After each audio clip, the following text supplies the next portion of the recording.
மாண்புமிகு அமைச்சர்களுக்கும் மதிப்பிற்குரிய சிறப்பு விருந்தினர்களுக்கும் அனைவருக்கும் என்னுடைய வணக்கம். ஒரு சில நிகழ்ச்சி மட்டும்தான் மனசுக்கு ரொம்ப நெருக்கமா ஃபீல் பண்ணும். அதை நினைச்சாலே ரொம்ப சந்தோஷமா ஃபீல் பண்ணும். அப்படிப்பட்ட ஒரு நிகழ்ச்சி தான் இன்னைக்கு இந்த சிங்கப்பெண் சிறப்பு படைய தொடங்கி வைக்கிற இந்த நிகழ்வு. உண்மையிலே மனசுக்கு ரொம்ப நெருக்கமான ஒண்ணு, சந்தோஷமான ஒண்ணு. நம்ம பாட்டி, அம்மா, அக்கா, தங்கைகள், ஒவ்வொரு வீட்டில் இருக்கிற பெண் குழந்தைகள், இவங்க எல்லாருக்குமான பாதுகாப்பை உறுதி செய்வோம்னு சொன்னோம். ஆனா அது எலெக்ஷனுக்காக மட்டுமே கிடையாது. மனசிலிருந்து நிஜமா, உண்மையா, உணர்வு பூர்வமா சொன்னதுதான். பெண்களுக்கு எதிரான இந்த கொடுமைகள்ல நமக்கு எப்பவுமே 0 டாலரன்ஸ் தான். அதுல ரொம்ப உறுதியா இருக்கிறோம். சோ சொன்னது எல்லாமே செய்யணும். கொஞ்சம் கொஞ்சமா, படிப்படியா அதை செயல்ல கொண்டு வரணும். அதுல ரொம்ப தெளிவா இருக்கிறோம்.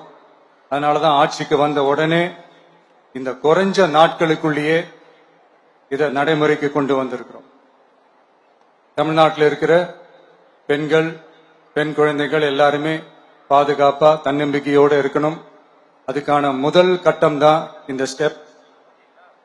இது மனசுக்கு ஒரு மன நிறைவை கொடுத்தாலும், அதே நேரத்தில் பெண்களை பத்தின சில செய்திகள்லாம் கேட்கும் போது உண்மையிலேயே மனசு பதறுது, கண்ணு கலங்குது. அது கண்ட்ரோல் பண்ணவே முடியல. ஏன்னா நடக்கிற கொடுமைகள்லாம் யாருக்குங்க? நம்ம குடும்பத்தை சேர்ந்தவங்க தானே. எப்படி மனசு பதறாம இருக்கும்? அதனால பெண்களுக்கு எதிராக இதெல்லாம் ஏன் நடக்குது, எதுக்கு நடக்குதுன்றது மற்றவங்க மாதிரி ரீல்ஸ்லயும் இன்ஸ்டாலையும் தேடிட்டு இருக்க முடியாது. ரியாலிட்டிய புரிஞ்சுக்கணும். சோ இந்த பிரச்சனைகள்லாம் ஏன் நடக்குது அப்படின்றத அனலைஸ் பண்ணி பார்க்கும்போது சுத்தி சுத்தி பாத்தீங்கன்னா ஒரே இடத்துலதான் நிக்குது. போதை பொருள் நடமாட்டம். அதை வேரோட பிடுங்கி எறியணும். இது 2026 போன மாசம் மே மாசம் 10ஆம் தேதி இந்த பிரச்சனை புதுசா முளைச்சு வந்துடல. இது பல வருஷமா இருக்கிற பிரச்சனை. பல வருஷமா இதை கண்டுக்காம விட்டதுதான் அந்த வேர் இவ்வளவு ஆழமா பரவி இருக்குது. இத பல வருஷமா கண்டுக்காம விட்டது யார் என்றது நான் சொல்லிதான் உங்களுக்கு தெரியணும்னு அவசியம் இல்லை. அது உங்களுக்கே நல்லா தெரியும். இப்ப அதை பத்தி பேசியும் பிரயோஜனம் இல்லை. முதல்ல இந்த போதை பொருள் நடமாட்டத்தை வேரோட பிடுங்கி எறியணும். அப்படி எரிஞ்சாதான் இந்த பெண்களுக்கான இந்த சேஃப்டி ரொம்ப ஸ்ட்ராங் ஆகும். இது ரெண்டுமே ஸ்ட்ராங் ஆனாலே ஆட்டோமேட்டிக்கா சட்டம் ஒழுங்கும் சரியாகும். இந்த 3 விஷயம் சொன்னல, இந்த போதை பொருள் நடமாட்டம், பெண்களுக்கு எதிரான இந்த கொடுமை, இந்த சட்டம் ஒழுங்கு, இது 3மே ஒண்ணுக்கு ஒண்ணு இன்டர்லிங்க்ட் தான். இதுவும் இப்ப புதுசா வந்த பிரச்சனை கிடையாது. பல வருஷமா இது இன்டர்லிங்க்டா தான் இருக்குது. இதெல்லாம் ஏன், எதுக்குன்றது இப்ப முக்கியம் இல்லை. இது எப்படி சரி செய்ய போறோம்ன்றதுதான் முக்கியம். பட் அதே நேரத்துல இன்னொன்னையும் நம்ம மனசுல எடுத்துக்கணும். இந்த பெண் குழந்தைகளுக்கான இந்த பாதுகாப்பு இது வெறும் சட்டம் ஒழுங்கு சம்பந்தப்பட்டது மட்டும்தானா அப்படின்னு கேட்டீங்கன்னா இல்ல. இது சமூக ஒழுங்கும் சம்பந்தப்பட்டு இருக்கு. சமூக ஒழுகல தனி மனித ஒழுங்கும் சம்பந்தப்பட்டு இருக்கு. தனி மனிதன் ஒழுங்கா இருந்தாலே அந்த சமூகம் தன்னால மாறும். ஒரு கட்டுப்பாட்டோட, ஒரு பொறுப்பா இருந்தாலே இந்த மாதிரி பல பிரச்சனைகளை நம்ம கண்ட்ரோல் பண்ணலாம். படிக்கிற இடத்துல, வேலைக்கு போற இடத்துல, டிராவல் டைம்ல, ஆனா டெய்லி லைஃப்ல பயம் இல்லாம மரியாதையோட நம்ம பெண்கள் வாழணும். அதுக்கான ஒரு அட்மாஸ்பியரை நம்ம கிரியேட் பண்ணணும். அதுதான் நம்மளுடைய ஃபர்ஸ்ட் டார்கெட்டு. இவ்வளவு நேரம் நான் இதெல்லாம் ரொம்ப சாஃப்டா சொல்லிட்டு இருந்தேன். ஆனா பெண்களை தொந்தரவு செஞ்சுட்டு அப்படியே எஸ்கேப் ஆகி போயிடலாம்னு நினைக்கிறவங்களுக்கு நான் ஒரு வார்னிங்காவே சொல்றேன். பெண்கள் பாதுகாப்பை டிஸ்டர்ப் பண்றவங்க யாரா இருந்தாலும் அது சகிச்சுக்கவே முடியாது. அவங்களுக்கான தண்டனைக்கான அந்த நடவடிக்கைகள் எல்லாமே போலீஸ் டிபார்ட்மெண்ட்ல இருந்து ரொம்ப கடுமையான ஒரு தண்டனையா இருக்கும். கடுமையான ஒரு நடவடிக்கைகளா இருக்கும்.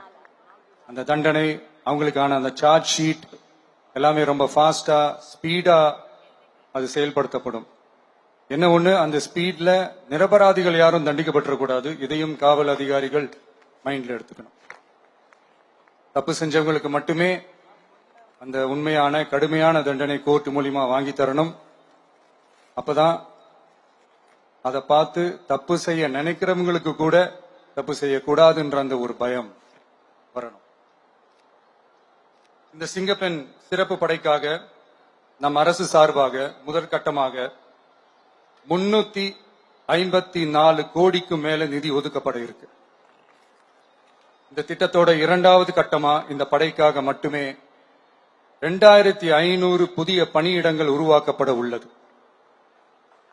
பெண்களோட பாதுகாப்பை ஸ்ட்ராங் பண்றதுக்காக மாடர்ன் ஃபெசிலிட்டிஸ் இருக்கிற வாகனங்களும் நவீன உபகரணங்களும் தொழில்நுட்ப சாதனங்களும் அலாட் செய்யப்பட இருக்கு.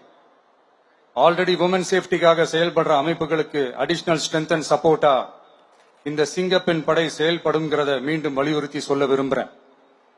பெண்களுக்கு எதிரான குற்றங்கள் நடக்கிறதுக்கு முன்னாடியே அதை தடுக்கிற காவல் நடவடிக்கையில இந்த படை முக்கிய பங்கு வகிக்கும். ஃபீல்ட் ஒர்க்ஸ் அண்ட் பிரிவென்டிவ் ஆக்ஷன்ஸ்ல இந்த படை ஈடுபடுறதால அனைத்து மகளிர் காவல் நிலையங்கள் எல்லாம் வழக்கு விசாரணையிலும் குற்றவாளிகளுக்கு தண்டனை வாங்கி தர்றதிலையும் இன்னும் அதிக கவனம் செலுத்த முடியும். பெண்களை ஃபாலோ பண்றது, பாலியல் தொல்லை தர்றது, டார்கெட் பண்ணி திரும்ப திரும்ப தொந்தரவு செய்யறது, பெண்கள் கடத்தல் முயற்சி, பப்ளிக் பிளேஸ்ல அசிங்கமா நடந்துக்கிறதுக்கு பஸ்ல தொல்லை தர்றது, கூட்டத்துல பெண்களுக்கு தொல்லை தர்றதுன்னு இது மாதிரி தப்ப தடுக்கிறதுல ரொம்ப முக்கியமா இந்த சிங்கப்பெண் படை செயல்படும். பெண்களுக்கு எதிரான குற்றங்களை தடுக்க நடவடிக்கை எடுக்க இந்தியாவிலேயே முதல் முறையாக ட்ரோன் வாயிலாக பெட்ரோல் மூலை அறிமுகப்படுத்தப்படும். நம்ம வீட்டு பெண்கள் அவங்களோட ட்ரீம்ஸ் அண்ட் எக்ஸ்பெக்டேஷன்ஸ் என்ன அப்படின்றத நம்ம அரசு நல்லாவே புரிஞ்சு வச்சிருக்கு. அதை கொஞ்சம் கொஞ்சமா நாங்க செயல்படுத்துவோம். உங்களுக்கான மரியாதையும் தான், உங்களுக்கான அந்த கண்ணியமும் தான் நம்ம அரசினுடைய highest and most important priority. ஒரு கவர்மெண்டோட அந்த விஷன் அண்ட் டார்கெட் ஆனஸ்டா இருந்தாலே போதும். பிளான்ஸ் அண்ட் அட்டெம்ப்ட்ஸ் அது போற பாதை சரியா இருக்கும்னு சொல்லுவாங்க. அப்படிப்பட்ட ஒரு கவர்மெண்ட் தான் நம்மளுடைய கவர்மெண்ட், உங்களுக்கான கவர்மெண்ட். இந்த ஷார்ட் ஸ்பேன்ல இந்த சிங்கப்பெண் சிறப்பு படைய நடைமுறைக்கு கொண்டு வந்து இதுக்கு ரொம்ப கடுமையா உழைச்ச காவல்துறை அதிகாரிகளுக்கும் பணியாளர்களுக்கும் இந்த நேரத்தில் என்னுடைய பாராட்டுகளை தெரிவிச்சுக்கிறேன். இந்த நேரத்தில் என்னை பொறுத்த வரைக்கும் ஒரு கவர்மெண்டோட முதல் சக்சஸ், முழு சக்சஸ் இன்ஃப்ராஸ்ட்ரக்சரோட வளர்ச்சியிலையோ பொருளாதார வளர்ச்சியிலையோ மட்டுமே இல்லை, அந்த ஸ்டேட்டோட பெண்களும் குழந்தைகளும் மரியாதையா வாழ்றாங்களா அப்படின்றதுல தான் அந்த கவர்மெண்டோட முழு சக்சஸுமே இருக்கு. அதோட சேர்ந்ததுதான் மற்ற எல்லா வளர்ச்சியும். அதுலயும் நாங்க கவனம் ஃபுல் கான்சென்ட்ரேட் பண்ணுவோம். கான்பிடென்டா இருங்க, நல்லதே நடக்கும், வெற்றி நிச்சயம். மீண்டும் சந்திக்கும் வரை நன்றி, வணக்கம்.